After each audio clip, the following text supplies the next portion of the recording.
दोस्तों अब हम लोग शुरू करने जा रहे हैं लीनियर इक्वेशन टू वेरिएबल्स का part 4 and in this video we are going to learn about Cramer's rule. In our previous videos of linear equation in two variables we have discussed about what are linear equation in two variables and how we can solve linear equation in two variables in different methods by eliminating method, by substitution method. We have done all that types, but now it's a different method by which we are going to solve our linear equation in two variables. This method is called as Cramer's rule. This is nothing but one more method of solving the equation two variables. So why we call this method as Cramer's rule? Because the reason behind this is that the scientist, the mathematician who found this method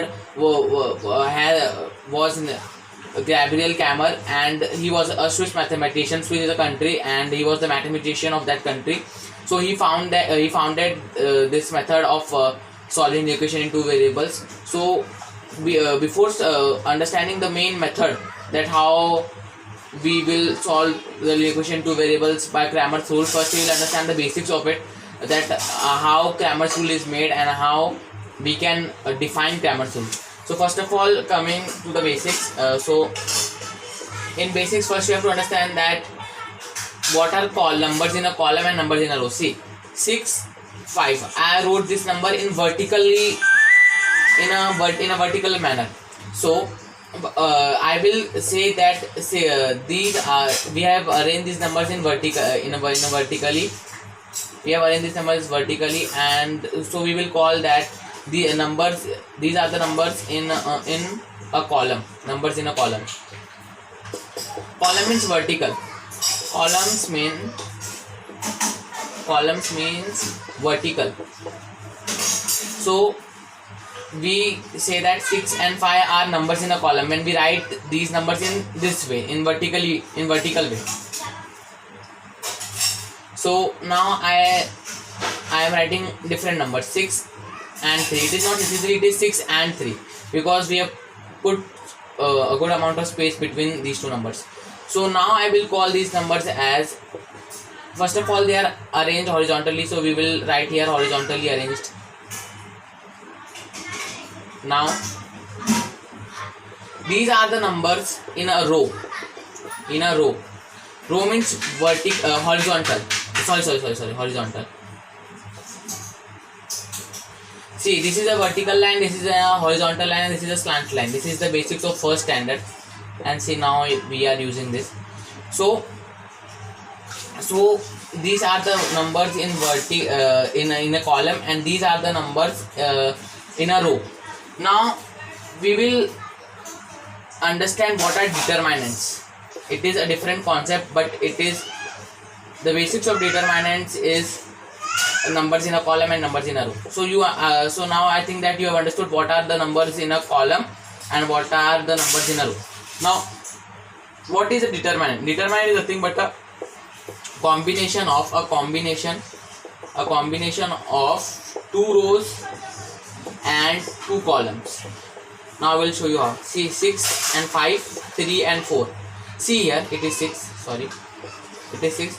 So 6 and 5, these are, it is one row, and 3 and 4 it is one row. So total two rows are here. It is total two columns are here. This is one column and this is the second column. And see, 6 and 3 is the first row, and 5 and 4 are the second row. So what we observed here, that there are two columns and two rows. So determinant are nothing but a combination of two rows and two columns. Now we will learn how we can solve a determinant. If it is given that x, y, w, z. So here you can put any number. So if we want to solve this determinant, so what we have to do, first we have to multiply x by z, and then we have to minus it by y multiplied by w. मतलब हम लोग पहले order में x से z, मतलब कि x और z का मल्टीप्लाई करेंगे, और उसके बाद w और y और w का मल्टीप्लिकेशन करेंगे, उसको माइनस कर देंगे. हमेशा आपको ये याद रखना है कि जब भी हम डिटरमिनेंट को सॉल्व करेंगे तो ये सीखे. अभी यहाँ पे भी सबसे पहले 6 और 4 का मल्टीप्लाई होगा माइनस 3 इंटू 5 का, मैं इसको माइनस 3 इंटू 5 करेंगे. 24 माइनस 15 इक्वल्स टू 9. ऐसे हम लोग इसका आंसर निकालेंगे. तो हमेशा सबसे पहले आपको ये जो सबसे ऊपर, ये x सबसे ऊपर है, यहाँ पे 6 सबसे ऊपर है, इसका मल्टीप्लाई क्रॉस से करना है, x बनाना है, और इसका मल्टीप्लाई इससे करना है. समझा? ऐसे करना है. तो यहाँ पे आप ये फर्स्ट सेकंड ऐसा लिखना नहीं है, पर मैं आपको समझाने के लिए बता रहा हूँ। तो इतना अगर आपको समझ में आ गया तो अब हम लोग देखते हैं कि क्रैमर्स रूल बनता कैसे। ये तो डिटरमिनेंट्स था, ये तो थोड़ा सा बेसिक्स था। अभी देखते हैं कि और इसको कैसे सॉल्व करना है। देखिए, I hope that you have understood the basics of understanding Cramer's rule, that how Cramer's rule is made. अगर आपको डिटरमिनेंट्स का तरीका सॉल्व करने के लिए आ गया तो आप जब बाद में जब सम आएंगे तो आपके लिए बहुत ज़्यादा इजी हो जाएगा। फिर देखिए, आपको मैं ये बताता हूँ। यहाँ पे मैंने लिख दिया 1 2 3 4, ये भी डिटरमिनेंट है। दो, हाँ, डिटरमिनेंट जब भी लिखेंगे तो बाजू में एक लाइन और इधर एक लाइन, ये दबाना देना, वरना फिर वो समझने में डिफिकल्टी हो जाएगा। 1 का मल्टीप्लाई 4 से 1 into 4 minus 2 into 3 4 minus 6 minus 2, ये हमारा आंसर है। ऐसे ही सॉल्व करना है। सबसे पहले ये साइड वाले नंबर का मल्टीप्लाई यहाँ से करना है, फिर ये साइड वाले नंबर का मल्टीप्लाई यहाँ से करना है। तो ये तो हो गया। अब देखते हैं और हम लोग को आगे क्या करना है। अब क्रैमर्स रूल की बात करते हैं। देखिए, जनरल फॉर्म क्या होता है लीनियर इक्वेशन टू वेरिएबल्स का? General form of LETV, linear equation two variables की बात कर रहे हैं हम लोग यहाँ पे। ये होता है A1x plus B1y equals to C1, A2x plus B2y equals to C2। ये हमारा फर्स्ट इक्वेशन हो जाता है, ये हमारा सेकंड इक्वेशन हो जाता है। देखिए, दो इक्वेशन है और दो वेरिएबल्स है, इसको हम लोग सॉल्व करते हैं। ये एक जनरल फॉर्म है। This is the general form of linear equation two variables. We are not solving any sum, it is just a general form, standard form we can say. So देखिए, यहाँ पे हम लोग को सॉल्व करने का क्या चाहिए? कोई भी इन दोनों टर्म को, अगर कोई भी इन दोनों टर्म्स में कोई भी अगर दो टर्म्स एक जैसे हो जाए तो उसका हम उसको सब्ट्रैक्ट करके सॉल्व कर सकते हैं। आपको मैं एग्जांपल कहता हूँ। देखिए, 2x प्लस 3y है इक्वल्स टू 6। यहाँ पे है 4x plus 8y equals to let's say 32, इतना है। तो देखिए, यहाँ पे कोई भी जो वेरिएबल के साथ जो कोएफिशिएंट है वो सेम नहीं है। तो वेरिएबल देखिए, ये कोएफिशिएंट होता है, वेरिएबल होता है। इतना तो अगर आपने बेसिक से वीडियो देखा होगा तो आपको पता होगा। तो यहाँ पे कोई भी वेरिएबल के साथ का जो कोएफिशिएंट है वो बराबर नहीं है। तो क्या करते हैं हम लोग, उसको बराबर करने के लिए कोई भी एक नंबर को मल्टीप्लाई करते ताकि वो बराबर हो जाए। जैसे अभी मैं इस वाले इक्वेशन को मल्टीप्लाई करूँ 2 से, तो क्या हो जाएगा? मल्टीप्लाई इक्वेशन 1/2, तो क्या हो जाएगा? 4x plus 6y equals to 12। जब ये वाला वैल्यू आ गया, फिर 4x प्लस 8y वाला वैल्यू लिख दिया इक्वल्स टू 32। फिर यहाँ से माइनस कर दिया, ये कैंसिल हो जाएगा, फिर ये माइनस हो जाएगा, तो ये माइनस 2y बचेगा। और यहाँ पे माइनस कितना बचेगा? Equals to minus 20। Minus minus cancel हो जाएगा, y इक्वल्स टू 10 हो जाएगा। ऐसे आप इसको सॉल्व करते हैं। तो ये तो हो गया, इसकी बात हो गई। बट यहाँ पे देखिए, यहाँ पे A1 है, यहाँ पे देखिए A1 और A2 की वैल्यूज अलग है, इसलिए तो हम लोगों ने यहाँ पे A1 और A2 अलग से लिखा है। अगर यहाँ पे A1 होता तो उसको कैंसिल कर सकते थे, बट यहाँ पे दोनों की वैल्यूज अलग है। यहाँ पे देखिए B1 और B2 दोनों भी अलग अलग है, C1 और C2 की वैल्यू अलग अलग है। तो इसमें आपको कंफ्यूज नहीं होना है। तो अगर मुझे सब्ट्रैक्ट करना है तो मुझे सबसे पहले कोएफिशिएंट को बराबर करना पड़ेगा। तो अब देखिए वो कैसे करेंगे। इसका सिंपल तरीका क्या है, इस वाले इक्वेशन को B2 से मल्टीप्लाई कर दो और इस वाले इक्वेशन को B1 से मल्टीप्लाई कर दो। अगर तो हम लोगों ने ऐसा क्यों किया, अगर आपको कंफ्यूज हो रहे तो देखिए, जब मैं इस वाले B2 को इससे मल्टीप्लाई करूंगा, मल्टीप्लाई तो मैं पूरे से करूंगा, पर जब मैं B1 से जब मल्टीप्लाई करने का टाइम आएगा तब ये कैसा हो जाएगा? B1 B2 बाय 1 को पहले लिखा, 2 को बाद में लिखा, तो B1 B2 बाय ये हो जाएगा। और जब मैं यहाँ से इस B2 को मल्टीप्लाई करूंगा तो ये क्या हो जाएगा? B1 B2 बाय, दोनों का कोएफिशिएंट सेम हो गया। देखिए, B1 B2 हो गया, B1 B2 हो गया बाय के साथ। तब जाके मैं इसको सब्ट्रैक्ट कर दूंगा, ये पूरा कैंसिल हो जाएगा, फिर हम लोग को एक्स्ट्रा वैल्यू मिल जाएगा। इतना समझ में आ गया? तो अब इसको सॉल्व करते हैं। देखिए A1 B2x, अभी मैं कुछ ऐड सब्ट्रैक्ट नहीं कर रहा, पहले मल्टीप्लाई कर रहा हूँ। A1 B2x सबसे पहले फर्स्ट इक्वेशन को मल्टीप्लाई करें, फिर B1 B2y equals to C1, कितना हो गया? ये हमारा आ गया थर्ड इक्वेशन। आ गया। यहाँ पे देखिए A2 B1x plus B1 B2 y equal, देखिए हाँ सॉरी ये यहाँ पे भी C1 B2 आ जाएगा और यहाँ पे भी आ जाएगा C2 B1। ये हमारा फोर्थ इक्वेशन हो गया। C2 C2 B1, हाँ यहाँ से C1 B2, यहाँ पे C2 B1। अब देखिए यहाँ पे देखिए y का कोएफिशिएंट सेम हो गया, x का अलग अलग है। यहाँ पे A1 B2, यहाँ पे A2 B1 और C के वैल्यू अलग अलग है।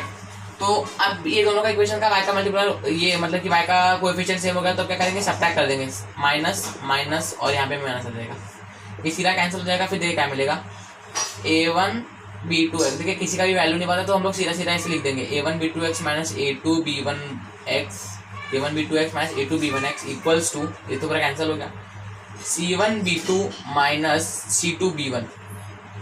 फिर मैं हम लोगों ने क्या किया, मैं थर्ड इक्वेशन से फोर्थ वाले इक्वेशन को माइनस कर रहा हूँ, ये वाला चीज कैंसिल हो गया। तो जब मुझे इस वाले टर्म को इससे माइनस करना पड़ेगा, जब मुझे वैल्यू नहीं पता है इन लोग का, तो मैं क्या करूँगा, सिंपली जैसा इसको ऐसे लिख दूंगा ना, a1 b2x minus a2 b1, वही खाली लिखा है मैंने और कुछ नहीं किया अलग से। अब देखिए यहाँ इस वाले पार्ट में x को कॉमन निकालेंगे, दोनों में x कॉमन है, तो x को जब मैंने कॉमन निकाला तो मुझे क्या मिला, a1 b2x, x नहीं आएगा, सॉरी x नहीं आएगा, a1 b2 minus a2 b1, समझ में आ रहा है आपको, इक्वल्स टू यही पार्ट आएगा। अब मैं सोचा यहाँ का पार्ट रफ कर लेता हूँ, ये मैंने आपको समझाने के लिए किया था। अब हम लोग आगे देखते हैं इसको कैसे सॉल्व करना है। ये भी आपको समझ में आ ही गया होगा।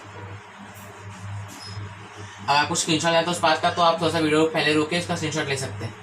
अब देखिए x multiplied by a1 b2 minus a2 b1 equals to c1 b2 minus c2 b1। अब देखिए x को यहाँ पे रहने दीजिए, x equals to c1 b2 minus c2 b1 upon a1 b2 minus a2 b1।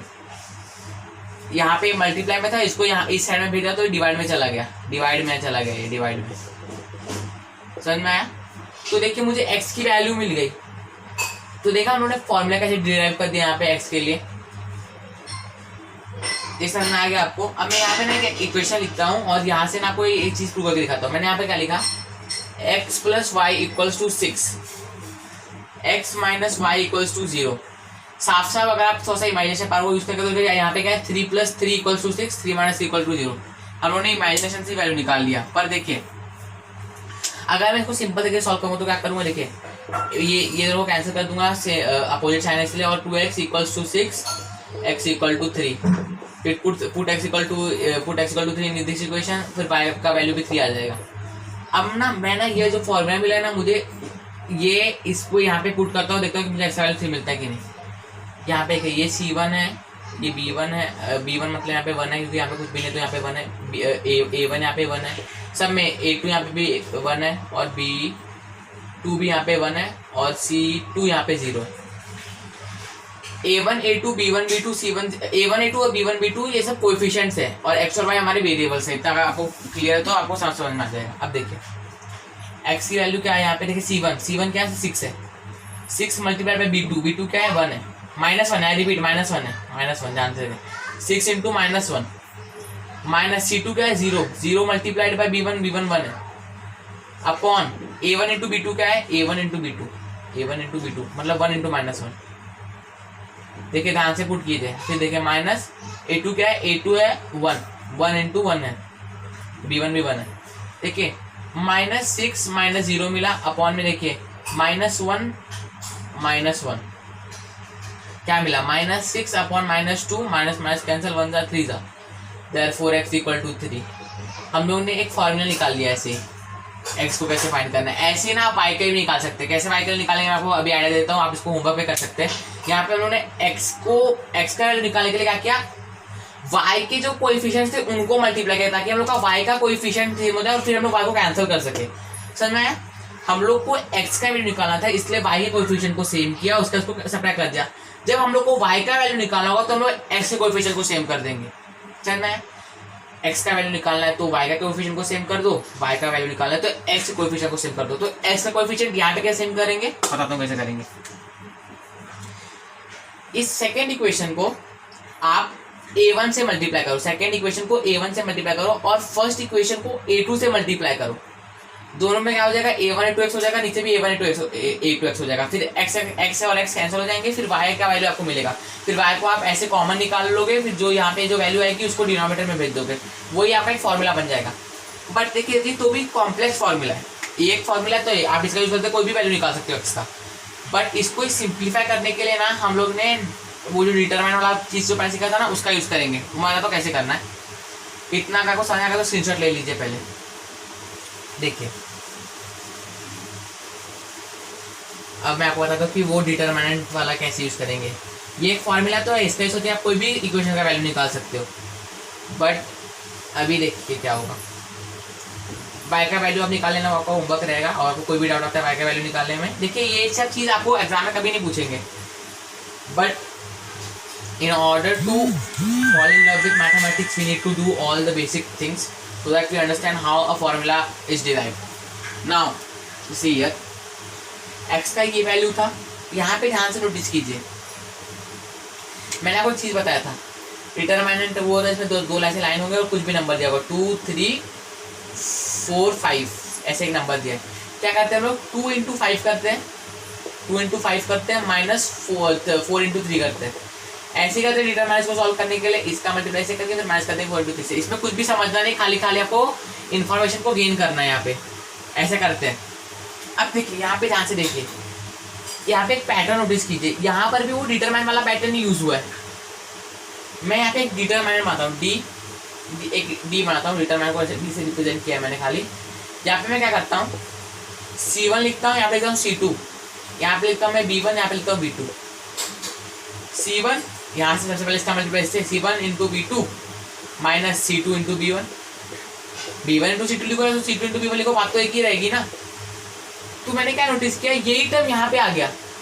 तो मैंने इतना ज़्यादा कॉम्प्लेक्स करने से अच्छा है कि मैं x को ऐसे लिख सकता हूँ ना, x इक्वल्स टू डी, पर देखिए x equals to d upon, अब देखिए मैंने इधर का देखिए यहाँ पे मैं एक डी डैश लिखता हूँ और यहाँ पे भी एक वो पैटर्न नोटिस करते हैं। यहाँ पे मैं लिखता हूँ A1 A2 B1 B2, ये मैंने लिख दिया। यहाँ पे क्या मैंने कहा, A1 B2 minus A2 B1, B1 into A2 लिखो, बात की रहेगी। यहाँ पे भी वो चीज़ आ गई, ये भी एक डिटरमिनेंट ही था और ये भी एक डिटरमिनेंट ही था, ये हम लोगों ने एक पैटर्न नोटिस कर लिया यहाँ से। तो एक यहाँ पे एक और एक मस्त फॉर्मूला बन गया, x equals to d upon d dash. But हम लोग इसको डी और डी डैश नहीं बोलते, इसका एक अलग स्पेसिफिक वर्ड है, उसको मैं बताता हूँ। पहले आपने इतना चीज़ समझ लिया, इसका स्क्रीनशॉट ले लीजिए, अगर आपको नहीं समझ आता तो उसको रिपीट करके देख लीजिए, आपको सब कुछ समझ में आ जाएगा। अब देखिए मैं बताता हूँ क्या है वो, जो देखिए मैं कोई भी क्वेश्चन देता हूँ। हम लोगों ने x का वैल्यू एक इक्वेशन जो बना था, x plus y equal to 6 x minus y equal to 0, उसमें x का वैल्यू इस फॉर्मूले के वजह से यूज़ किया था। फॉर्मूला यही है, बस उसको रीअरेंज किया है एक अलग तरीके से। अब देखिए इतना ज़्यादा वैल्यू पुट करने से अच्छा है कि मैं सबसे पहले इसका वैल्यू अलग से निकाल लूँ, इसका वैल्यू अलग से निकाल लूँ, फिर दोनों को फिर डिवाइड कर दूँ, तो मुझे एकदम सिंपल पड़ जाएगा। कुछ ज़्यादा उसमें कुछ ज़्यादा मुझे करने की जरूरत नहीं पड़ेगी, कुछ कॉम्प्लेक्स करने की जरूरत नहीं पड़ेगा। तो वही अब करेंगे, देखते हैं, मैं बताता हूँ आपको। देखिए जो उन्होंने डी बताया था, डी जो डी इस पार्ट को उन्होंने डी बोला था और ये वाले पार्ट को उन्होंने डी डैश बोला था। मैं बताता हूँ, कोई भी इक्वेशन, सपोज एक इक्वेशन लेते हैं, 2x plus 4y equals to 16, 2x plus 4y equals to 16, then we took 3x plus 5y equals to 15। ऐसी कोई भी रैंडम इक्वेशन है, जरूरी नहीं कि इक्वेशन करेक्ट ही हो, पर हम लोगों ने एक रैंडम इक्वेशन लिया फॉर आवर अंडरस्टैंडिंग। इसको फर्स्ट इक्वेशन दे दिया, इसको सेकंड इक्वेशन दे दिया। अब देखिए पहले वाले इक्वेशन को आपको कंपेयर करना पड़ेगा उस पहले वाले इक्वेशन को आपको कंपेयर करना पड़ेगा इस इक्वेशन से, a1x plus b1y equals to c1। Therefore आपको लिखना पड़ेगा, therefore a1 equals to 2, b1 equals to 4 and c1 equals to 16. Similarly we will do this thing for second equation. तो यहाँ पे therefore a2 equals to 3 and b2 equals to 5 and c2 equals to 15. उसके बाद देखिए a1 मिल गया, a2 मिल गया, b1 मिल गया, b2 मिल गया, c1। आप उससे कंपेयर मैंने क्यों किया, देखिए जो पहला इक्वेशन है उसको a1x plus b1 y equals to c1 वाले चीज से कंपेयर करना, सेकंड इक्वेशन को a2x plus b2y equals to c2 वाले इक्वेशन से कंपेयर करना। बट ये सब सम सॉल्व करते वक्त हम लोग नहीं करेंगे, ये आपको खाली समझ के रखना है। मैं आपको खाली समझा रहा हूँ कि ये कॉन्सेप्ट कहाँ से आया, इसको सॉल्व कैसे करना है, खाली आपको एक आइडिया दे रहा हूँ, इस पर आप सीरियस मत होइए।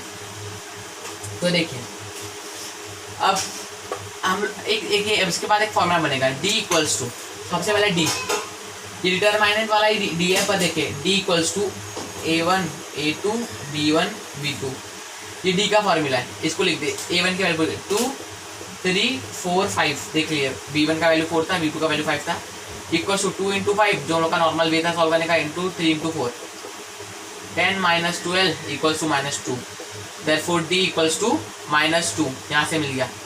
अब देखिए इस इक्वेशन को मैं रफ करता हूँ यहाँ पे 2 मिनट के लिए। इस वैल्यू को ध्यान में रखिए, अभी इक्वेशन का स्क्रीनशॉट ले लेना वीडियो को पीछे करके। एक होता है जैसे डी होता है ना, ऐसे dx होता है। dx क्या होता है बताता हूँ, dx होता है c1 c2 b1 b2। ये एक मेथड है सॉल्व करने का, इसमें कंफ्यूज मत हो जाइए, ये हम लोगों ने पहले ही कर लिया था। देखिए c1 into b2 minus c2 into b1, वही करने जाने हैं यहाँ पे। तो यहाँ पे पुट कीजिए, देखिए c1 c2 क्या था, 16 15, b1 b2 था 4 और 5, 16 5 का कितना होता है, इट इज 80 माइनस 15 बोला 60 इक्वल्स टू 20। तो देखिए dy क्या होता है, dy मैं यहाँ लिखता हूँ a1 a2 c1 c2, d के लिए होगा a1 a2 b1 b2, dx के लिए होगा c1 c2 b1 b2, dy के लिए होगा a1 a2 c1 c2। x के लिए हम लोगों ने a वाले पार्ट को रिप्लेस किया c से, y के लिए हम लोग ने b वाले पार्ट को रिप्लेस किया c से। समझ में आ रहा होगा तो प्लीज़ लाइक कर देना। बहुत ज़्यादा ये कॉम्प्लेक्स कॉन्सेप्ट है, इसको मैं बहुत ज़्यादा ईजी करके समझा रहा हूँ आपको, तो समझिए। यहाँ पे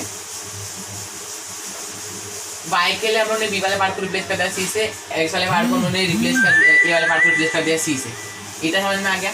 अब देखिए 80 यहाँ से dx का वैल्यू मिल गया 20, dx का वैल्यू मिल गया 20, dy का वैल्यू निकालते हैं, dy का वैल्यू a1 a2 का 2 3 16 15, यही है 15 का 30 माइनस 15 कितना होता है, इट इज 63 होता है 48, तो मतलब -18 मिला। dy की वैल्यू मिली मुझे -18, माइनस है ना, ये -18 है। अब यहाँ से मुझे dx का वैल्यू मिल गया, dy का वैल्यू मिल गया और d का वैल्यू मिल गया। अब देखिए x इक्वल्स टू ये वाला डिटरमाइनेंट, x इक्वल्स टू ये वाला डिटरमाइनेंट dx अपॉन d, यही फॉर्मूला ध्यान से नोटिस करो। यही फॉर्मूला को मैंने शॉर्ट में करके dx कर दिया, क्योंकि dx मैंने ऊपर वाले पार्ट को पहले यहाँ पे सॉल्व कर दिया, नीचे वाले पार्ट को मैंने यहाँ पे सॉल्व कर दिया, सॉरी ये वाला पार्ट, तो dx अपॉन d वाले पार्ट को मैंने सॉल्व कर दिया। तो देखिए dx यहाँ पे देखिए 20 upon -2 will give you -10, therefore x equals to -10। wow, we did this। y के फॉर्मूला क्या बनेगा, y equals to dy upon d, d को मैंने पहले -18 अपॉन -2, माइनस कैंसिल 1 जा 9 जा, therefore y equals to 9 निकाल दिया हम लोगों ने वैल्यू। जो फॉर्मूला हम लोग ने उतना ज़्यादा कॉम्प्लेक्स करके बनाया था उसी को मैंने शॉर्ट में dx अपॉन d कर दिया, फिर वैल्यूज पुट किया और आंसर निकाल दिया। अब आपको I hope that you have understood this. अगर आपको कोई भी डाउट है तो आप डेफिनेटली पूछ सकते हो, कोई भी डाउट है तो आप पूछ सकते हो। अब यहाँ से हम लोग एक फॉर्मूला याद कर लेंगे, उससे हमारा प्रश्न सॉल्व हो जाएगा। जितना भी हम लोग ने अभी तक सीखा था ये खाली आपके अंडरस्टैंडिंग के लिए था। अगर आपको डर लग रहा है तो आप ये सब चीज़ मत समझो, खाली फॉर्मूला याद रखो, फॉर्मूला में वैल्यूज पुट करो, आपको एकदम ईजिली हो जाएगा, समझ में आ जाएगा। चलिए मैं आपको दिखाता हूँ कि अब इसमें याद क्या करना है। चीज़ तो हम लोग समझ गए, पर अब देखिए इसको याद कैसे करना है।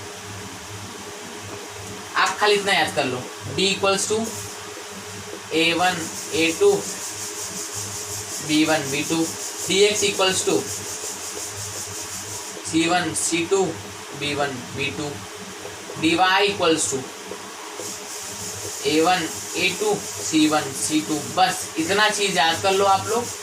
उसका ऐसे सॉल्व करना है, a1 into b2 minus a2 into b1, इसको भी c1 b2 minus c2 b1, a1 c2 minus c2 c1, ऐसे ही। तो ये तो आप कर लोगे, इसमें कोई इसको तो याद नहीं करना जो मैं बॉक्स बना रहा हूँ, बट इतना याद कर लो आप एकदम, इसलिए याद हो जाएगा। d के लिए a1 a2 है, b1 b2 है, dx के लिए c1 c2 b1 b2 है। ये तो आप बोलते बोलते याद कर लोगे, तो इसका भी स्क्रीनशॉट ले लो। अब हम लोग जाते हैं, हाँ ये इसको भी याद करो, sorry x equals to dx upon d, जो वैल्यू इसको सॉल्व करके मिलेगा वही इधर लिख देंगे, और x का वैल्यू ये है, और उसके बाद y equals to dy upon t। बस आ गया, इतना याद कर लो। अब कर जाते हैं हम लोग सम्स। चलिए अब सम्स करेंगे, इसका स्क्रीनशॉट ले लीजिए पहले। हम लोग सर्व करते हैं।